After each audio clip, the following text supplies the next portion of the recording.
Within the Chickasaw Nation, that we really prize our elders just because they know so much, they've seen so much, they understand, what all of the struggles that they faced the entire time. Because I mean, sure, it's easy to be a Chickasaw now, but in 1920 it wasn't so easy, and even in 1940, 1950 it wasn't easy.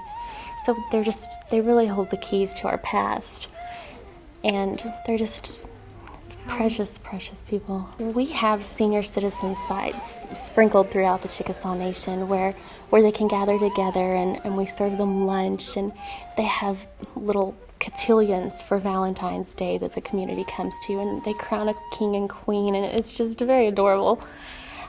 They have gatherings for all of the fluent Chickasaw speakers where they gather together and they speak nothing but Chickasaw, and you can go and listen and try to keep up and try to learn, and they do so much for us. They've taught us all the old recipes and old songs and the dances. We didn't have all of these things written down. These are all coming from the minds of the elders. So they'll tell you old stories. They'll tell you about growing up and, attending the different schools and how they weren't allowed to speak their language, or that they were forced to cut their hair. Or I remember one story in particular about how the teachers in the schools, when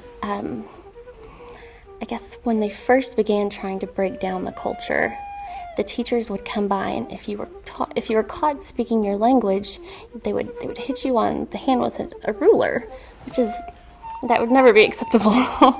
Not now. But just things like that they faced just for speaking the only language that they had ever known. So it's